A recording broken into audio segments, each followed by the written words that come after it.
వలయంలో కొట్టుమిట్టాడుతున్న వాళ్ళు, లక్షల్లో అప్పులున్న వాళ్ళు, లేదా తరచూ అప్పులవుతున్న వాళ్ళు ఎవరైనా సరే అమావాస్య రోజు నల్ల ఆవాలకు సంబంధించిన ఒక శక్తివంతమైన పరిహారం పాటిస్తే క్రమక్రమంగా మీ అప్పులన్నీ తీరిపోతాయని రహస్య తాంత్రిక పరిహార శాస్త్రంలో చెప్పడం జరిగింది.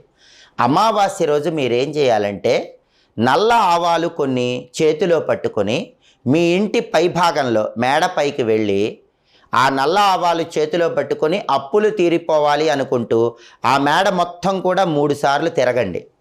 ఒకవేళ మేడ లేని వాళ్ళు ఎవరైనా ఉన్నట్లయితే అమావాస్య రోజు రాత్రిపూట 3 రోడ్ల కూడలి దగ్గరకు కానీ 4 రోడ్ల కూడలి దగ్గరకు కానీ వెళ్ళండి.